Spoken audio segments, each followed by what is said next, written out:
personas utilizamos métodos para llevar a cabo y dar sentido a nuestras actividades cotidianas, como por ejemplo sentarse, ir al trabajo, tomar una decisión o entablar una conversación con el otro. El uso de estos métodos nos permite que nuestra vida funcione sin mayores contratiempos. La etnometodología es el estudio de estos métodos que usamos para hacer y vivir lo cotidiano. Los etnometodólogos atienden al modo en que las personas en sus interacciones cotidianas y conjuntamente construyen, mantienen, alteran y definen la realidad en la cual viven y la forma de darle sentido y cómo se desarrollan acciones adecuadas. Es un modo de investigar la realidad social y las prácticas que determinan el razonamiento sociológico del ser humano, considerando todo lo que hace una persona en un determinado contexto: emociones, vivencias, costumbres, lenguaje, actividades, educación, comida, ya que no es lo mismo la etnometodología que tienen las personas mexicanas a las personas que son de otros lugares.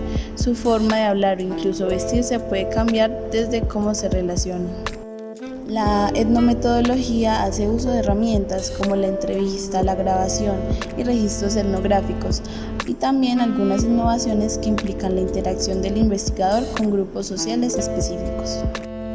Un ejemplo de un estudio etnometodológico son las investigaciones que se han realizado sobre las comunidades indígenas del planeta con el fin de comprender sus costumbres.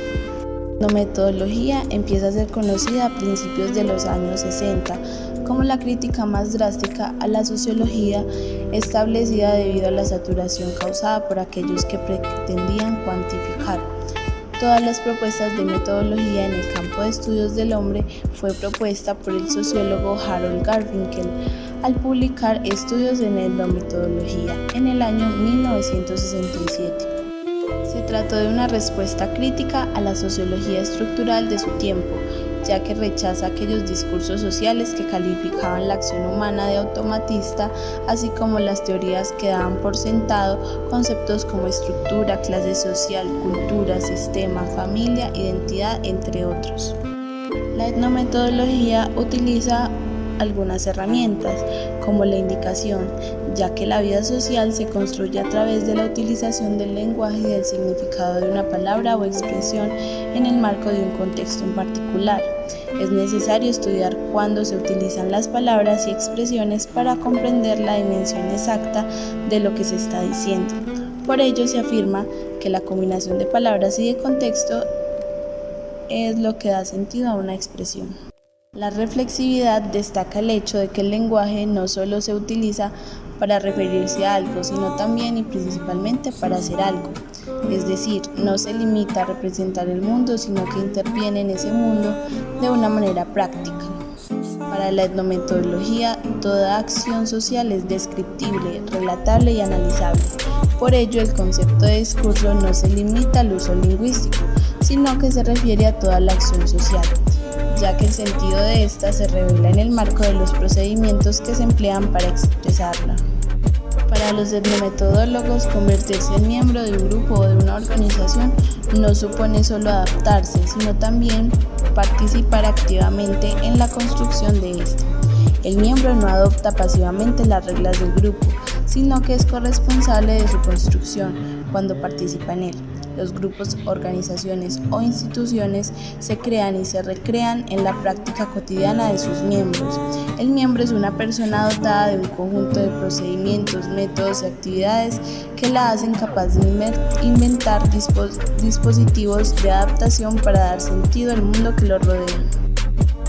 Su máximo auge se dio en los años 60 en los campus de la Universidad de California, sobre todo en el de Los Ángeles, a donde llega Garfinkel en 1954. Una de las investigaciones llevadas a cabo por Garfinkel fueron experimentos disruptivos que sirvieron como demostración de los principios básicos de la etnometodología. Consisten en perturbar la realidad social para así poder demostrar los principios básicos de la incesante construcción de dicha realidad. Los supuestos que subyacen a esta investigación son, primero, que la construcción social de la realidad está ocurriendo constantemente y segundo, que los actores no son generalmente conscientes de tal construcción. El objetivo de los experimentos disruptivos es romper los procedimientos normales, de modo que el proceso por el que la realidad social es construida o reconstruida quede al descubierto.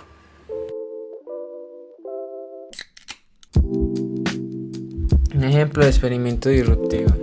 Se les instruyó a los estudiantes para que se comportasen de un modo circunspecto y cortés. Primero, deberían evitar actuar de un modo personal, dirigirse a los demás miembros de la familia de modo formal y hablar solo cuando se era estimulado a hacerlo. En la gran mayoría de los casos, los miembros de la familia se quedaban pasmados ante tal comportamiento.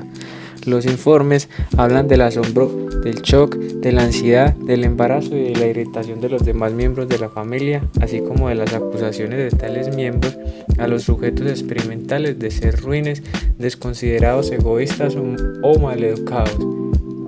Estas relaciones indican lo importante que es que las personas actúen de acuerdo con los supuestos implícitos sobre cómo se espera que actúen. Garfinkel tuvo influencias de los escritos de Talcott Parsons sobre el problema del orden social y los escritos fenomenológicos de Alfred Schutz.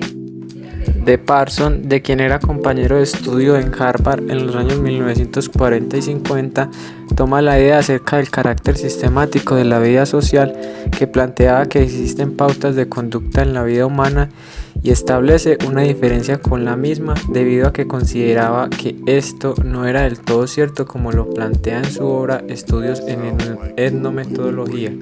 Los teóricos de la ciencia social, refiriéndose claramente a Parsons, aunque sin citarlo expresamente, consideran al actor un estúpido, considerando que la acción tiene un carácter adaptativo, es decir, pasivo y conformista en lugar de activo y constructivo. De Schutz, quien tenía una fuerte influencia de la fenomenología de Husserl, toma lo que éste dice acerca de que el mundo social cotidiano es una realidad interpretativa. En consecuencia, el sociólogo cuando investiga debe intentar captar los significados subjetivos que los actores asignan a sus acciones. Los etnometodólogos han desarrollado unos cuantos conceptos interesantes e inusuales, algunos de los cuales pasamos a examinar. Las explicaciones. Las explicaciones son el proceso mediante el cual las personas dan sentido al mundo. El trabajo de los etnometodólogos y en realidad el de todos los sociólogos debería ser considerado como una serie de explicaciones que son analizables del mismo modo que todas las demás explicaciones. Indicialidad. El término indicialidad procede del campo de la lingüística, donde se refiere a aquellas frases que tienen distintos significados en distintos contextos. Los etnometodólogos consideran que todas las explicaciones deben de ser interpretadas dentro de su contexto específico. Esto significa que los etnometodólogos no quieren imponer a los actores su visión del mundo, prefiriendo intentar empatizar con dichos actores, poniéndose en su lugar e intentando contemplar las realidades de su perspectiva. Acción e interacción reflexivas. Gran parte de la interacción humana es reflexiva. Los humanos interpretan señales, gestos, palabras y otras informaciones de otros humanos de modo que sostenga una determinada visión de la realidad.